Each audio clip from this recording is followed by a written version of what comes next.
Hello everyone, Kanoje sir here and welcome you on student point academy. Students, आज के इस video में हम कंप्लीट करने वाले हैं प्रैक्टिस सेट 27। हमने इस वीडियो के पहले बेसिक ऑफ प्रैक्टिस सेट 27 का एक वीडियो बनाया है जो लगभग 21 मिनट का है और उसमें हमने प्रैक्टिस सेट 27 को सॉल्व करने के लिए जितनी भी बेसिक इंफॉर्मेशन की हमें जरूरत थी वो पूरा वीडियो मैंने उसमें कवर किया है। वो पूरी चीजें मैंने उसमें कवर की है।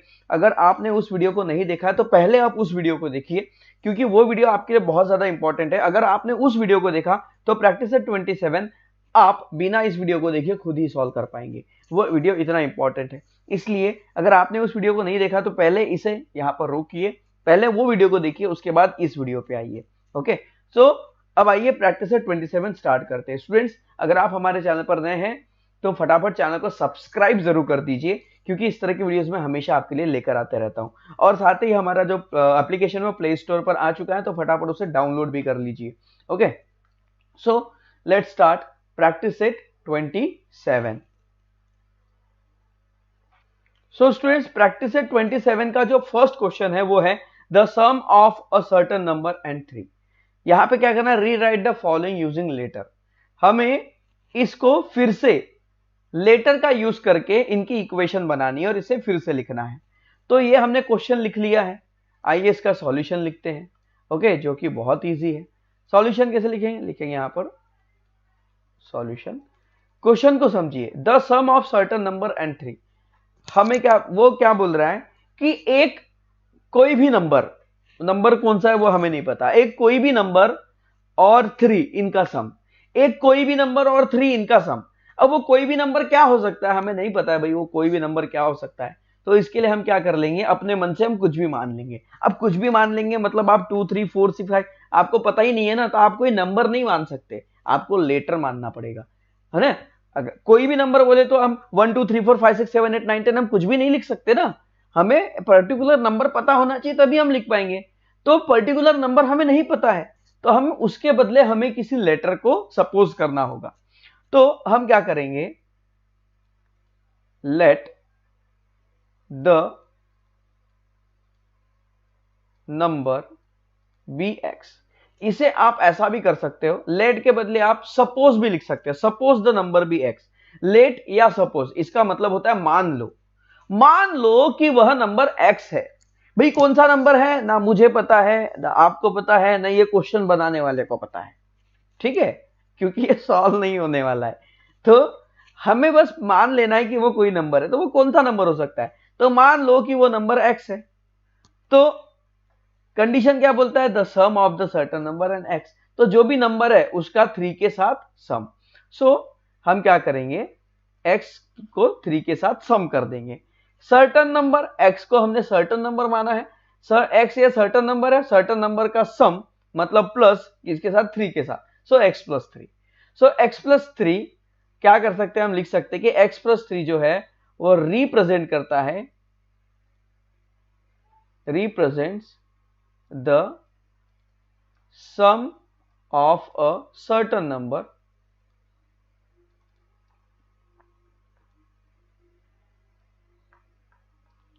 And x, sorry certain number and 3। Okay, x plus 3 ये रिप्रेजेंट करता है sum of certain number and 3। तो ये हो गया इसका आंसर। इस तरह से ये हो जाएगा, इसका इक्वेशन बनेगा। यही है हमारा इक्वेशन। इसका आप स्क्रीनशॉट कर लीजिए, फिर हम करते हैं next question. Now question second, the difference obtain by subtracting 11 from another number.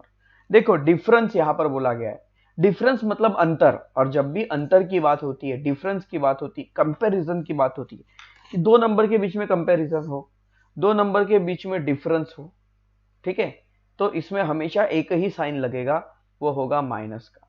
मतलब यहां पर माइनस करना, ये समझ लेना, क्योंकि किसी भी चीज के बीच में, किसी भी दो लोगों के बीच में तुलना कब करते, देखो दो चीजें बराबर है, देखो एक है 500 की नोट, दूसरी भी है 500 की नोट, तो दोनों 500 के नोट के बीच में क्या कोई कंपैरिजन हो सकता है, नहीं। ये 500 रुपए की नोट से 1000 रुपए का सामान मिलेगा और ये 500 रुपए की नोट से 5000 रुपए का सामान मिलेगा, ऐसा हो सकता है? भाई 500 की नोट गंदी हो, अच्छी हो, खराब हो, तुरंत एटीएम से निकली हो, आपके पास रखी हुई 10 साल पुरानी हो, उसकी वैल्यू उतनी ही होगी, उसकी वैल्यू कम होने वाली है कि नहीं? There is no comparison. दो सेम चीजों के बीच में कभी कंपैरिजन नहीं हो सकता। अंडरस्टैंड? दो सेम चीजों के बीच में कभी कंपैरिजन नहीं हो सकता। आपके पास जो मैथ्स की बुक है और आपके फ्रेंड के पास जो मैथ्स की बुक है, वो फ्रेंड जो आपके साथ आपकी क्लास में पढ़ता है, दोनों के पास सेम मैथ्स की बुक है, क्या इसके बीच में आप कोई कंपैरिजन कर सकते हैं? वही कमेंट में बताओ। नहीं कर सकते ना? हाँ, वैसे ही तो जब भी हमें किसी के बीच के बारे में कंपैरिजन या डिफरेंस आया, समझ जाना कि उस सॉल्यूशन में हमें सब्ट्रैक्शन करना है। ओके, सब्ट्रैक्शन कब करना है समझ में आ गया? The difference obtain by subtracting 11 from another number. तो the difference obtain by subtracting 11, हमें एक डिफरेंस मिलता है। डिफरेंस मिलता है कि जब क्या करते हैं, हम 11 को सब्ट्रैक्ट करते हैं किसी अनदर नंबर के साथ। तो भाई वो अनदर नंबर क्या है हमें नहीं पता, अनदर नंबर ही तो हमें फाइंड आउट करना है, अनदर नंबर ही हमें नहीं पता। बस 11 को हमें माइनस करना है अनदर नंबर के साथ। तो अनदर नंबर हमें पता है क्या? नहीं। तो solution, let the another number be x. मान लो वो अनदर नंबर क्या है? एक्स है। तो अनदर नंबर को देखो, difference obtain by subtracting 11 from another number. Subtract किसको करना है यहां पर जरा ध्यान से सुनो। Difference obtain bye 11 from another, subtracting 11 another number. Subtracting 11 को सब्ट्रैक्ट करने के लिए बोल रहा है, ऐसा नहीं बोल रहा है कि difference obtain by subtracting another number from 11। Question को समझो। अगर यहां पर ऐसा होता, the difference obtained by subtracting 11 के बदले अनदर नंबर होता। ओके, ये क्वेश्चन ऐसा होता, the difference obtained by subtracting another number from 11, तो ये इक्वेशन उल्टी हो जाती, मतलब ऐसी हो जाती, x माइनस 11, सॉरी 11 में से हम x को माइनस कर रहे हैं। क्या कर रहे हैं? Subtracting another number, another number को सब्ट्रैक्ट करने की बात कर रहे हैं। पर इक्वेशन, क्वेश्चन में ऐसा नहीं है। क्वेश्चन में क्या है? Subtracting 11 from another number. तो इन बातों को समझने की कोशिश कीजिए। ओके, इन छोटी छोटी चीजों को जब आप वर्ड एग्जांपल में समझेंगे, तभी आप इजीली सॉल्व कर पाएंगे। समझ में आया बच्चों?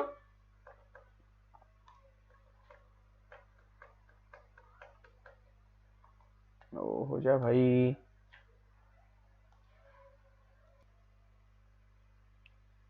हाँ, तो अभी क्या कहा जा रहा है यहां पर? The difference obtain by subtracting 11 from another number. तो अनदर नंबर है x और उसमें से हम 11 को माइनस करते हैं, तो x माइनस 11 ये इक्वेशन बनती है। तो x माइनस 11 क्या कर रही है? रिप्रेजेंट करती है, represent the number obtain by subtracting 11 from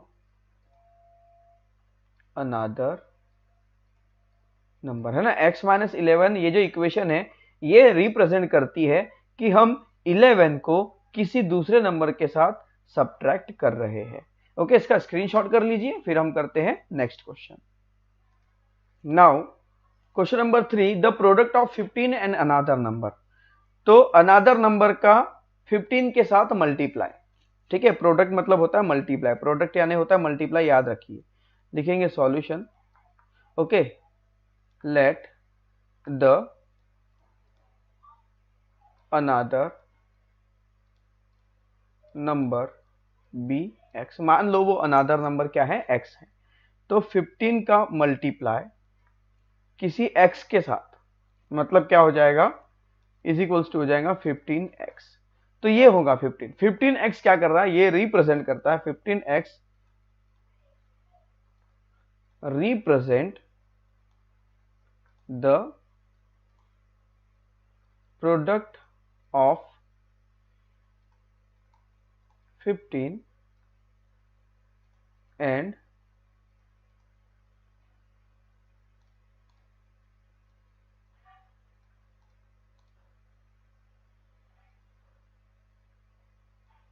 another number. Understand? बस इस तरह से करना था, इसका स्क्रीनशॉट कर लीजिए, फिर हम करते हैं next question. Okay, now number 4, 4 time a number is 24। 4 time a number is 24। किसी नंबर का 4 टाइम 24 होता है, ये इसका कहना है। किसी नंबर का 4 टाइम 24 होता है। तो किसी नंबर का 4 टाइम हमें करना है, तो सबसे पहले वो नंबर हमें पता होना चाहिए, और वो नंबर हमें पता है क्या? नहीं। तो क्या कर लेंगे, let the number be x. मान लो कि वो नंबर क्या है? एक्स है। 4 टाइम अ नंबर, तो क्या लिखा है यहां पर? 4 टाइम अ नंबर। इसका मतलब क्या होगा?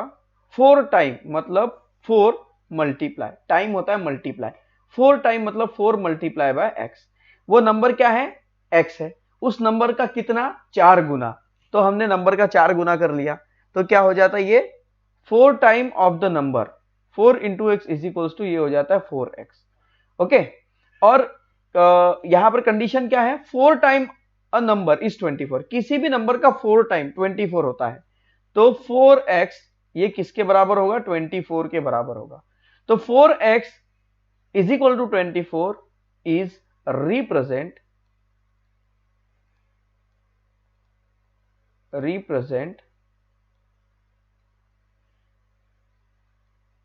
4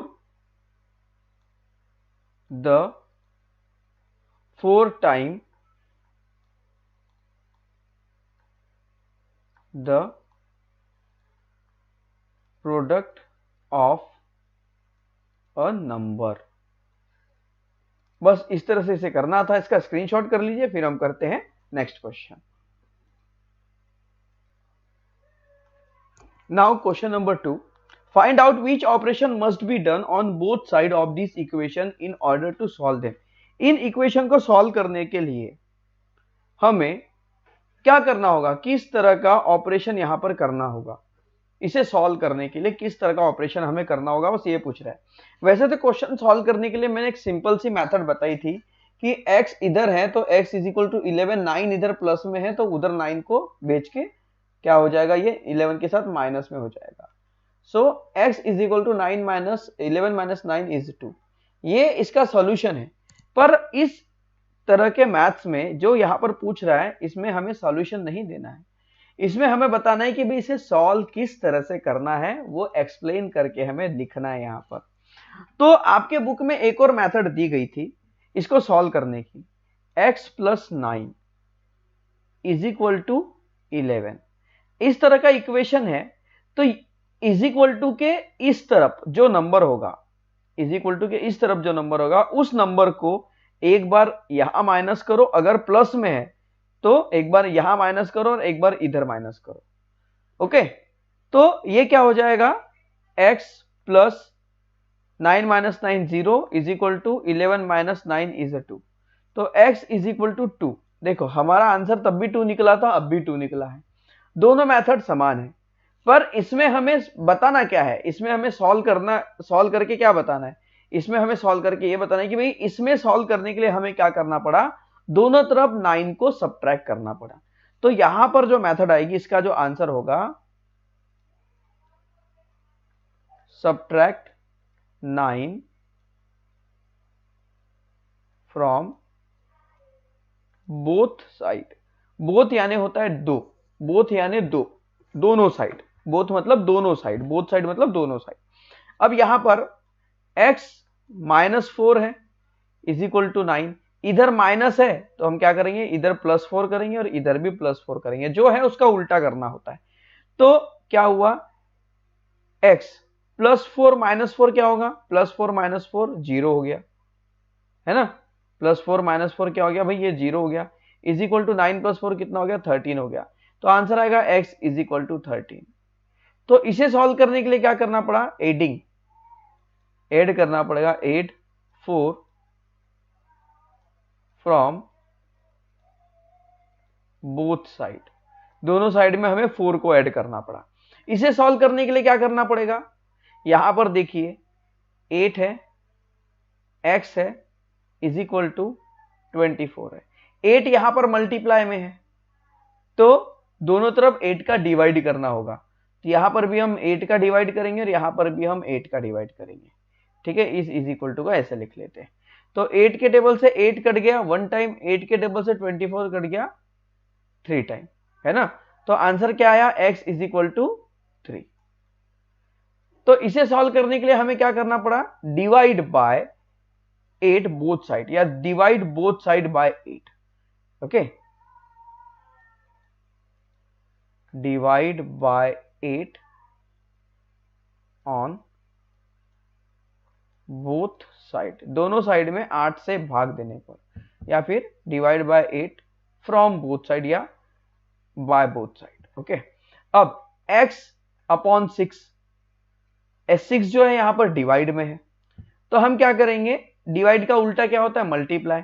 तो यहां पर x अपॉन 6 है इज इक्वल टू 3 है, तो यहां पर 6 का मल्टीप्लाई करेंगे और यहां पर भी 6 का मल्टीप्लाई करेंगे। इस 6 से ये 6 कट गया, तो इधर क्या बचा x, 3 6 जा 18, तो ये हो गया 18, x इज इक्वल टू ये हो जाता है 18। ओके, समझ में आया। तो यहां पर सॉल्यूशन क्या आया, इसके लिए हम क्या लिखेंगे, इसके लिए हम लिखेंगे मल्टीप्लाई। ओके, मैं यहां पर लिख लेता हूं क्योंकि मेरी वजह से दिखेगा नहीं, या लिखेंगे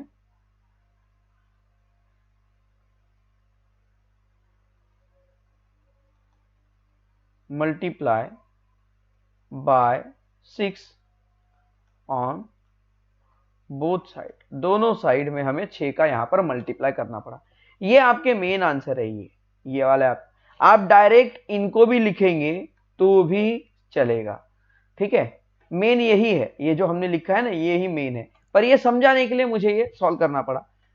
बहुत अच्छी बात होगी अगर आप जैसा मैंने लिखाया वैसा पूरा डिटेल में लिखे। ओके, इसका स्क्रीनशॉट कीजिए, फिर हम करते हैं नेक्स्ट क्वेश्चन। अब आइए क्वेश्चन नंबर 3 देखते हैं। It's very simple, given below are some equation, नीचे कुछ इक्वेशन दिए गए हैं एंड द वैल्यू, और उनकी वैल्यू भी दी हुई है। जैसे ये इक्वेशन है और इस इक्वेशन में जैसे y है तो y की यहां पर वैल्यू भी दी हुई है। ओके, द वेरिएबल की वैल्यू दी हुई है। Are these value of the solution those equation, क्या ये जो वैल्यू है क्या ये सच में इस इक्वेशन की सही वैल्यू है। ओके, तो देखो इक्वेशन की जो वैल्यू होती है, जब भी हम इक्वेशन को रखते हैं तो उसकी वैल्यू रखने के बाद लेफ्ट साइड और राइट साइड दोनों इक्वल हो जाती है। अगर दोनों इक्वल होती है तो वो सही वैल्यू है, अगर नहीं होती तो नहीं है। जैसे कि सिंपल से यहां पर है y - 3 is equal to 11। Okay, और y की वैल्यू क्या रखी हुई है, y की वैल्यू क्या रखी है, 3 रखी है। ओके, तो चलो y के बदले हम 3 रख के देखते हैं। यहां पर y के बदले हम 3 रखते हैं, 3 - 3 इज इक्वल टू 11। तो क्या हुआ, इधर लेफ्ट साइड में 0 आया और राइट साइड में 11 आया। तो क्या दोनों तरफ सेम नंबर आए हैं, नहीं, इधर अलग नंबर आया, इधर अलग नंबर आया। जब दोनों तरफ सेम नंबर आएंगे तो ये वैल्यू सही होगी, और दोनों तरफ अगर अलग अलग नंबर आ रहे हैं तो ये वैल्यू गलत है। समझ में आया। तो जैसे कि इसलिए यहां पर लिखा हुआ है नो। ओके, ये जो वैल्यू है, this value is the not satisfied this equation, ये जो वैल्यू है ये वैल्यू इस इक्वेशन को सेटिस्फाई नहीं करती, ये वैल्यू इस इक्वेशन को सॉल्व नहीं करती। वैसे ही अगर हम इस वैल्यू को देखें, यहां पर हम सॉल्व करके देखते हैं ना, 17 इज इक्वल्स टू n + 7। यहां पर क्या रखा गया, n की वैल्यू 10 रखने के लिए कहा गया, तो हम रखते हैं 17 इज इक्वल्स टू n के बदले हम 10 रखते हैं, 10 + 7, तो इधर भी 17 हो जाता है, 10 + 7 इधर भी 17 हो जाता है, दोनों तरफ वैल्यू इक्वल हो गई। इसका मतलब ये जो n इज इक्वल टू 7 है, ये n की value sorry n is equal to 10 है, n की वैल्यू जो 10 है वो इस इक्वेशन को सेटिस्फाई कर रही है, पूरी तरह से सॉल्व कर रही है, दोनों तरफ बराबर नंबर लेकर आ रही है। तो n इज इक्वल टू 10 ये इस इक्वेशन की सही वैल्यू है, इसको सॉल्व करती है, तो इसका ये सॉल्यूशन होगा, तो ये होगा यस। समझ में आया। So 30 is equals to 5x। Okay, तो x की वैल्यू है 6, तो x के बदले अगर हम 6 रखेंगे तो क्या हो जाएगा, 5 और 6 के बीच में मल्टीप्लाई हो जाएगा, 6 5 जा 30, इधर भी 30 इधर भी 30, तो ये भी आ जाएगा यस, है ना।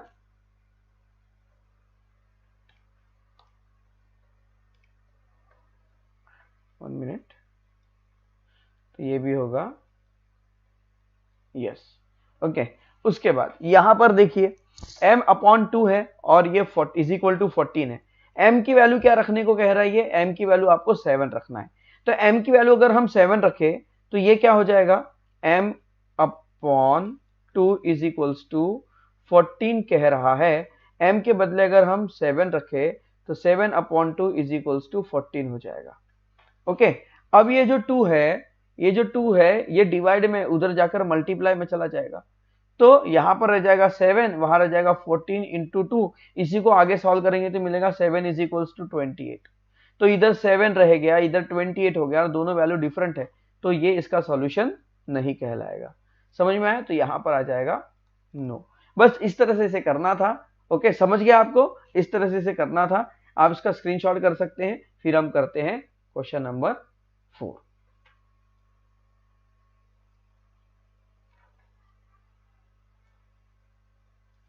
अब आइए क्वेश्चन नंबर 4 सॉल्व करते हैं। क्वेश्चन नंबर 4 में टोटल 8 क्वेश्चन है। शुरुआत के 4 क्वेश्चन हम यहां पर सॉल्व करने वाले हैं, ओके। So let's start. देखो, सॉल्व द फॉलोइंग इक्वेशन, बहुत सिंपल है बच्चों। तो यहां पर हमें दिया हुआ है y minus 5 is equals to 1, तो y की वैल्यू हमें निकालनी है। तो y इज इक्वल टू, आप यहां पर 5 माइनस में है तो आप इधर 5 का प्लस कीजिए और उधर भी 5 का प्लस कीजिए। आप उस तरह से भी सॉल्व कर सकते हैं, या फिर आप 5 को इस तरफ ले जाकर भी सॉल्व कर सकते हैं। तो मैं सिंपल सी मेथड आपको बताऊंगा, मैं ज्यादा कंफ्यूज आपको नहीं करना चाहूंगा, जो हमेशा आपको काम में आने वाली मैं वही मेथड आपको बताऊंगा। सो 5 को आप उस तरफ लेकर जाइए, okay. y is equal to 1, okay. 5 1 की तरफ आया तो अपना साइन चेंज करेंगे, 5 माइनस में है तो इधर आके ये प्लस हो जाएगा। तो y इज इक्वल टू हो जाएगा 6। जो भी आपका आंसर आता है उसको बॉक्स में डाल दीजिए, फ्रेम कर दीजिए, ये हाईलाइट हो जाता है, ओके। उसके बाद है 8 is equals to t plus 5। तो हम यहां में क्या करना है, t की वैल्यू निकालनी है, तो हम t को यही रख देंगे, 5 को इधर लेके जाते हैं। 8 5 जो है यहाँ पर प्लस में है, इधर आएगा तो माइनस में आ जाएगा, is equal to T. 8 minus 5 is equal to 3, 3 is equal to T का मतलब होता है t is equal to 3, okay. 3 is equal to T यानी ही t is equal to 3, okay. उसके बाद ये है 4x इज इक्वल टू 52, ठीक है। तो यहां पर हमें x की वैल्यू निकालनी है, तो हम x को सेम वैसे ही रख देंगे। 4 मल्टीप्लाई में है तो 52 के पास जाकर 4 जब इधर जाएगा, यहां से इज इक्वल टू के उस तरफ जाएगा, मतलब अलीकडून जेव्हा तो पलीकडे जाणार तर तो अपोजिट होणार, म्हणजे इथं मल्टीप्लाई है तो यहाँ डिवाइड होणार, ठीक है। ये अगर मल्टीप्लाई है तो ये डिवाइड हो जाएगा, ओके। और 52 को आप 4 से डिवाइड कर लीजिए रफ में, तो आइए यहाँ पर कर लेते हैं। 52 डिवाइड बाय 4, 4 1 जा 4, 4 माइनस 1 यहाँ पर बच गया, 2 को इधर हमने नीचे लिख दिया, 4 3 जा 12, मतलब x इज इक्वल्स टू, ये जो है इसे 13 टाइम कैंसिल होगा और x की वैल्यू आ जाएगी 13, ठीक है। उसके बाद इसे सॉल्व करते हैं। तो यहां पर देखिए लिखा है 19 is equals to m minus 4, तो हम क्या करेंगे, m को वही रख देंगे। 19 4 को हम इस तरफ लेके आते हैं, 4 माइनस में है तो ये प्लस में आ जाएगा, इज इक्वल टू m। तो 19 प्लस 4 कितना हो जाएगा, ये हो जाएगा 23 इज इक्वल्स टू m, मतलब हो जाएगा m इज इक्वल टू 23। बस इस तरह से इसे करना था। आई होप दैट ये चारों क्वेश्चन आपको समझ में आ गए होंगे। इसका आप इसका स्क्रीनशॉट कर लीजिए, उसके बाद हम करते हैं नेक्स्ट इसके बाद वाले क्वेश्चन। अब आइए नेक्स्ट क्वेश्चन करते हैं, क्वेश्चन नंबर 5 6 7 8, ओके। तो फिफ्थ वाला क्वेश्चन क्या है बच्चों, फिफ्थ वाला क्वेश्चन है p upon 4 is equals to 9, okay. आप दोनों तरफ 4 का मल्टीप्लाई कीजिए या 4 का उधर शिफ्ट करके मल्टीप्लाई में भेज दीजिए, एक ही बात है। तो p इज इक्वल्स टू 9, यहां पर p 4 डिवाइड में है, उधर जाकर ये मल्टीप्लाई में चला जाएगा। सो 9 4 जा कितना आएगा, 9 4 जा 36, तो p की वैल्यू हो जाएगी 36, ओके।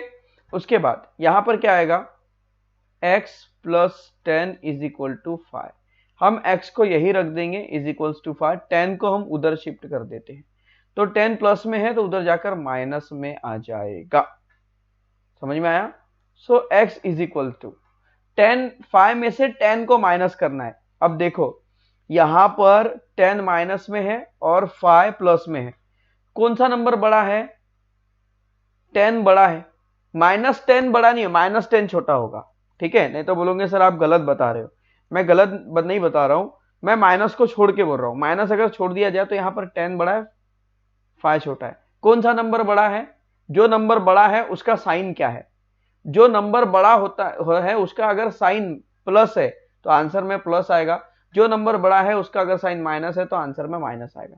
तो अगर यहां पर 5 माइनस 10 है, ओके ध्यान रखो, अगर यहां पर 5 माइनस 10 है तो यहां पर आंसर में आएगा -5, x इज इक्वल्स टू -5। ये क्यों होता है इसका रीजन जान लीजिए, बहुत सिंपल वे से मैं आपको बताऊंगा, मैं सभी को यही तरीका बताता हूं। 5 को हम तोड़ लेते हैं 5 बार, 1 + 1 + 1 + 1, और 10 को हम तोड़ लेते हैं 10 बार, -1 -1 -1 -1 -1 -1 -1 -1 ये +1। तो 1 को हमने 5 बार तोड़ दिया, तो कि 5 जो है 5 प्लस में, इसलिए 5 को हमने प्लस प्लस प्लस 1 करके तोड़ दिया। 10 माइनस में है इसलिए हमने 10 टाइम 1 - 1 लिया। ठीक है, +1 - 1 0, +1 - 1 0, +1 - 1 0, +1 - 1 0, +1 - 1 0। अब बचा क्या? 1 2 3 4 5, 5 टाइम -1 बचा है, मतलब -1 माइनस कितनी बार बचा है? माइनस यहाँ पर 5 बार बचा है। समझ में आया? माइनस यहाँ पर 5 बार बचा हुआ है। इसलिए जो भी नंबर बड़ा होता है उसका साइन यहाँ पर लगता है, इस बात को मत भूलिएगा। ओके, ये छोटी छोटी चीजें हैं, ये छोटी छोटी चीजें यही हमें मैथ्स में परफेक्ट बनाती है। इन्हीं चीजों को हमें ध्यान में रखना है। बड़ी बड़ी गलतियां, बड़ी बड़ी चीजें हम बहुत इजीली समझ जाते हैं। अच्छे अच्छे स्टूडेंट इन छोटे छोटे प्लस माइनस में मिस्टेक करते हैं। ओके, इस प्लस माइनस के साइन में मिस्टेक करते हैं, प्लस माइनस करने में मिस्टेक नहीं करते, उनके साइन लगाने में मिस्टेक करते हैं। तो ये छोटी छोटी गलतियों को हमें ध्यान में रखना है, ये नहीं होनी चाहिए। ओके, उसके बाद है m - 5 is equals to -12। Okay, तो हम क्या करेंगे, m को यही रहने देंगे, m इज इक्वल टू -12। 5 जो है ये माइनस में है, ये उधर जाएगा तो प्लस हो जाएगा, +5। तो m इज इक्वल टू, अब बताओ दोस्तों, यहां पे 12 माइनस में है और 5 प्लस में है, तो कौन सा साइन लगेगा? ऑब्वियसली बड़े नंबर का साइन लगेगा, माइनस। ओके, अब इसमें हम माइनस ही करने वाले हैं, तो 12 में से 5 को माइनस करेंगे तो आएगा 7, आंसर होगा -7। इजी है ना? m is equal to -7। अब यहां पर 8 वाला है, p + 4 इज इक्वल टू -1, तो p को हम यही रख दें, p is equal to -1। Okay, हम 4 को उधर शिफ्ट कर देते हैं, -1 और 4 प्लस में है तो माइनस हो जाएगा। माइनस माइनस हमेशा प्लस होता है, मतलब सेम चीजों को जोड़ा जाता है, अलग चीजों को सेम चीजों को जोड़ा जाता है। ठीक है, जैसे कि आपके पास 2 गुलाब जामुन है और 4 रसगुल्ले हैं, तो आपके पास कितने गुलाब जामुन और रसगुल्ले हैं? आप वही बोलेंगे ना, भाई हमारे पास 2 ही गुलाब जामुन है और 4 ही रसगुल्ले हैं। आप ये तो नहीं बोलेंगे हमारे पास 6 गुलाब जामुन रसगुल्ले हैं, या हमारे पास 6 रसगुल्ले गुलाब जामुन है। ऐसा हम नहीं बोल सकते, क्योंकि रसगुल्ले अलग चीज है, गुलाब जामुन अलग चीज है। हाँ, दोनों मिठाइयां है, वो बात अलग है। ये भी तो दोनों नंबर है ना, ये भी तो दोनों नंबर है, पर एक माइनस में एक प्लस में है। तो अगर आपके पास एक कटोरी में 4 गुलाब जामुन है और दूसरी कटोरी में 6 गुलाब जामुन है, तो आप कहेंगे कि हमारे पास कुल मिला के 10 गुलाब जामुन है। ठीक है, तो अब मान लो कि 2 + 3 ये गुलाब जामुन है, एक कटोरी में 2 गुलाब जामुन, एक कटोरी में 3 गुलाब जामुन, टोटल 5 गुलाब जामुन। अब मैं लेता हूं -4 और -5, एक कटोरी में माइनस मतलब यहां पर रसगुल्ले से समझ लो, एक कटोरी में 4 रसगुल्ले हैं, दूसरी कटोरी में 5 रसगुल्ले, कुल मिलाकर हमारे पास 10 रसगुल्ले, नहीं 9 रसगुल्ले, ठीक है, माइनस मतलब रसगुल्ले, ठीक है। अब समझ में आया आपको?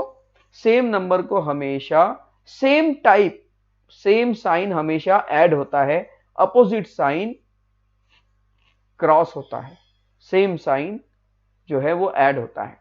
तो P इज इक्वल्स टू -1 -4, क्या हो जाएगा? -5। समझ में आया बच्चों? है ना, कितना इजी था? ओके, अब आइए इसके बाद करते हैं नेक्स्ट क्वेश्चन। मुझे पता है वीडियो लंबा हो रहा है, होने ही वाला है, इसलिए तो मैंने इसका बेसिक अलग वीडियो बनाया है। अगर वो इसके साथ ऐड कर देता हो तो यही वीडियो 1.5 घंटे का हो जाता, ठीक है। अभी और लंबा चलने वाला है, बी पेशेंस, बना के रखो। अब करते हैं next question. So students, now question number 5th and 5th का फर्स्ट जो क्वेश्चन है वो देखिए। हरबा ओन्स सम शीप, हरबा के पास कुछ भेड़ है, ओके, कुछ भेड़ है। After some time, after selling 34 of them in the market, he still has 176 sheep. हरबा के पास कुछ भेड़ है। जब उसने 34 शीप्स, 34 भेड़ को उसने मार्केट में बेचा, बेचने के बाद ही स्टिल हैज 176 शीप, अभी भी उसके पास 176 शीप बची हुई है। देखिए, हरबा के पास कितनी शीप थी ये हमें नहीं पता, पर जितनी भी शीप थी उसमें से 34 शीप्स, मतलब 34 भेड़ उसने मार्केट में बेच दिया। उसके बाद भी उसके पास 176 शीप्स बच जाती है, उसके बाद भी उसके पास 176 भेड़ बच जाते। तो बताओ कि हरबा के पास हाउ मेनी शीप डिड हरबा हैव एट फर्स्ट। तो शुरुआत में हरबा के पास कितने भेड़ थे, ये हमें यहां पर पूछा गया। तो लिखेंगे, बहुत सिंपल है सॉल्यूशन। मैं सॉल्यूशन इसलिए ऐसा लिखता हूं, ये सॉल्यूशन का शॉर्ट फॉर्म है, okay. So let the number of sheep before selling. मान लीजिए कि हरबा के पास जो शीप्स है वो बेचने के पहले x थे, तो let the number of sheep before selling be x। मान लो हरबा के पास बेचने से पहले x भेड़ थी, ओके। अब होगा क्या कि उसके पास टोटल भेड़ कितनी थी? x। उसने कितनी भेड़ कम किया, मतलब बेच दिया। बेचने के, बेचा मतलब अपने पास से उसने कम कर दिया ना, कम कर दिया मतलब माइनस कर दिया। तो x भेड़ थी, 34 भेड़ उसने बेच दिया। बेचने के बाद उसके पास कितने बच गए? 176 बच गए। सॉल्व कर लो इसे। x इज इक्वल टू, क्या करेंगे?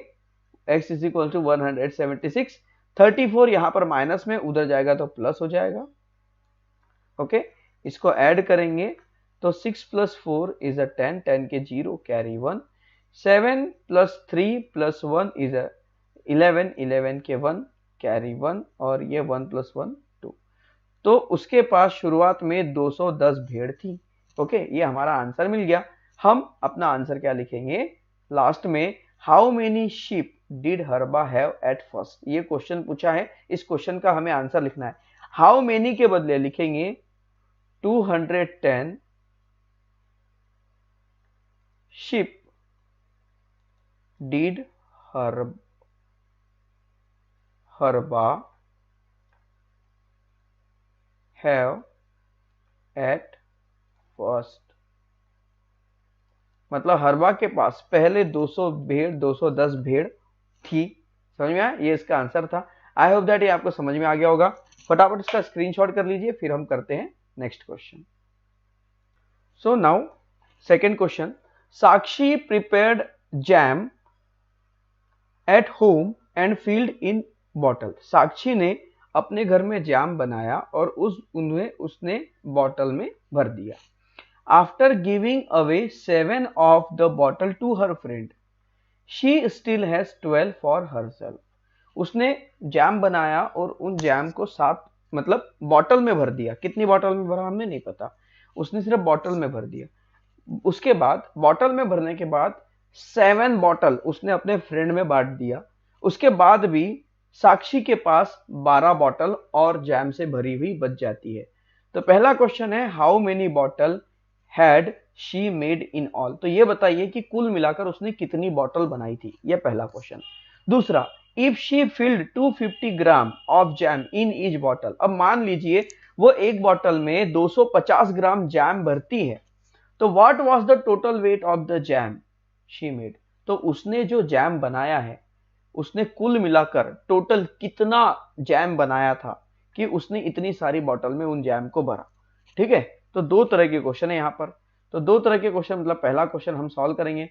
पहला क्वेश्चन सॉल्व करने के लिए यहाँ पर हम दोनों क्वेश्चन को सॉल्व करने के लिए पार्टीशन कर लेते हैं। ओके, सो नाउ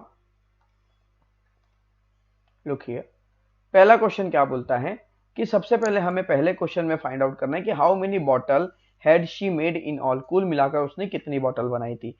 तो हम लिखेंगे सॉल्यूशन, जो हमें पूछा है उसको ही x मानना है। Let the total number of bottle be x, मान लो टोटल नंबर ऑफ बॉटल कितनी है, x है। Okay, so therefore x bottle उसने बनाई, 7 बॉटल उसने अपने फ्रेंड में दे दी, मतलब उसने खुद के पास से 7 बॉटल कम कर ली, मतलब माइनस, फिर भी उसके पास 12 बॉटल्स बच जाती है। तो ये इस तरह से इक्वेशन बनती है। तो x इज इक्वल्स टू 12, 7 को हम उधर शिफ्ट कर देंगे तो माइनस हो जाएगा। So x is equals to 12 minus 7, 12 में से 7 को माइनस करें तो यहाँ पर सॉरी बच्चों, यहाँ पर 7 माइनस में उधर जाकर प्लस हो जाएगा। सो 12 में से 7 हम प्लस करेंगे तो यहाँ पर आ जाएगा 19। तो टोटल उसने कितनी बॉटल्स बनाई थी, 19 बॉटल बनाई थी। ओके, ये एक आंसर हो गया। कितनी बॉटल बनाई थी, how many bottle had she made, तो लिखेंगे शी मेड 19 बॉटल। ठीक है, जैम, उसने 19 बॉटल जैम बनाया। अब दूसरा क्वेश्चन बोलता है if she field 250 gram of jam in each bottle, मतलब हर एक बॉटल का वजन जो है वो 250 ग्राम है। तो लिखेंगे weight of each, wait of jam, wait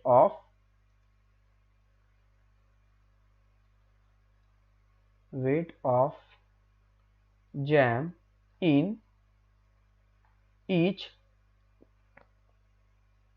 bottle, okay, weight of jam in each bottle is equals to 250 ग्राम।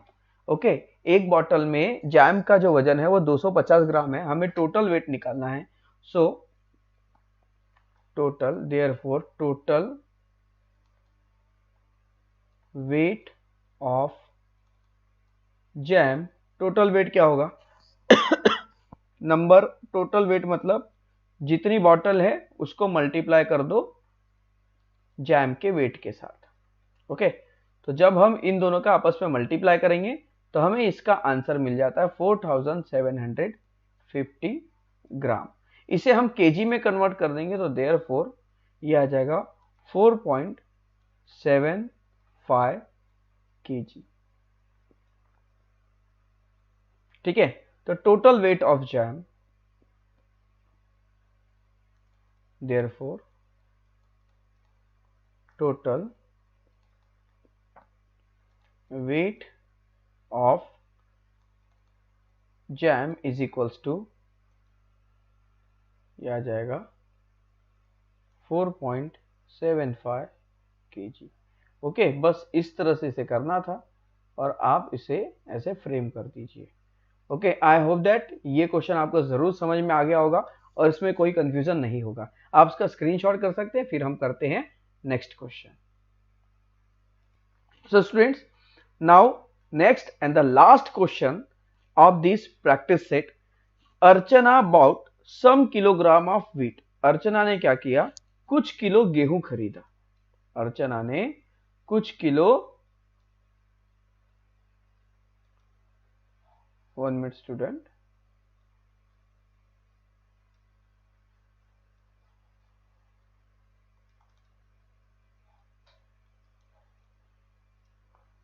एक मिनट बेटा। Okay. Archana about some kilogram of wheat. Archana ने कुछ किलो गेहूं खरीदी। ओके, कुछ किलो उसने गेहूं खरीदा। कितना खरीदा हमें नहीं पता। She required 12 kg per month. उसे एक महीने में 12 kg गेहूं लगता है। ओके, 12 kg व्हीट लगता है। ओके, अब she required 12 kg per month and she got enough wheat milled for 3 month. और उसने जो गेहूं खरीदा है वो गेहूं उसने 3 महीने तक यूज किया। यूज करने के बाद भी after that she has 14 kilo left. मतलब उसने बहुत सारा गेहूं खरीदा। कितना खरीदा हमें नहीं पता।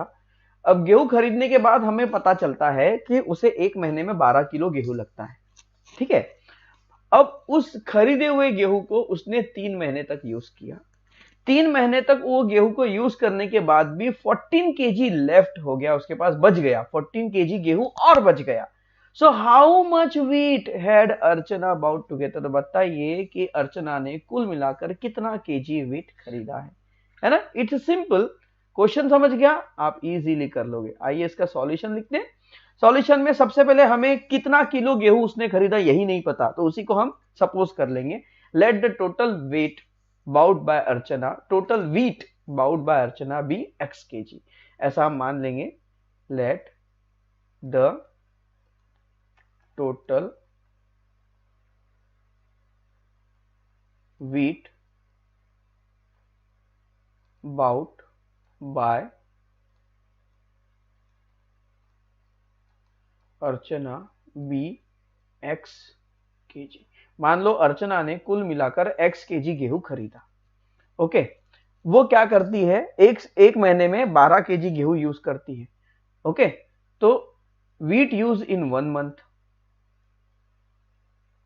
wheat used in 1 month is 12 kg। एक महीने में 12 kg लगता है, तो 3 महीने में कितना लगेगा।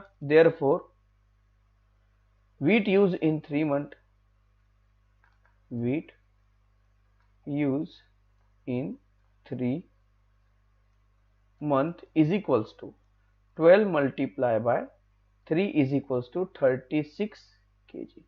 3 महीने में 36 kg उसको गेहूं लगता है। ओके, इतना समझ में आ गया। अब हमें यहां पे एक इक्वेशन सिंपल से समझने मिलती है। टोटल गेहूं उसने खरीदा, देयरफॉर उसने टोटल गेहूं खरीदा x। ठीक है, अब 3 महीने तक उसने गेहूं यूज किया, मतलब उसने कितना यूज गेहूं 36 किलो गेहूं उसने यूज कर ली। x किलो गेहूं उसने खरीदी, 36 किलो उसने यूज कर ली, 36 kg उसने यूज कर ली। ओके, अब बचा कितना 14 kg। सो ये इक्वेशन बन जाती है x is equals to 14, 36 minus में उधर जाकर प्लस हो जाएगा और ये आ जाएगा x की वैल्यू क्या हो जाएगी बेटा, x इज इक्वल्स टू ये आ जाएगा 50। तो उसने टोटल 50 kg गेहूं खरीदी थी। ठीक है, टोटल कितनी kg गेहूं उसने खरीदा है, 50 kg गेहूं खरीदा। तो यहां पर हम आंसर लिखेंगे how much wheat did Archana about all together. तो लिखेंगे आंसर में अर्चना about 50 kg wheat all together। बस इस तरह से इसे करना था। आई होप दैट ये क्वेश्चन आपको जरूर अच्छे से समझ में आ गया होगा और उसमें कोई कंफ्यूजन नहीं रहा होगा। तो उम्मीद करता हूं आपको वीडियो जरूर पसंद आया होगा, पूरे क्वेश्चन आपको अच्छे से समझ में आ गए होंगे। मेरे बाल क्यों बिखर गए भाई। तो वीडियो अगर अच्छा लगा है तो वीडियो को फटाफट लाइक कर दो, चैनल में पहली बार हो तो इसे सब्सक्राइब कर दो और अपने सभी फ्रेंड्स तक इन वीडियोस को शेयर करो ताकि सब अच्छे से पढ़ सके। तो स्टूडेंट्स मिलते हैं नेक्स्ट वीडियो में, जिसमें हम शुरू करेंगे आपका next lesson number chapter number 11। और वो चैप्टर नंबर 11 है, chapter number 11 ratio and proportion. It's a very nice chapter, बहुत अच्छा चैप्टर है ये। ओके, सो स्टूडेंट्स मिलते हैं नेक्स्ट वीडियो में। Till then bye bye.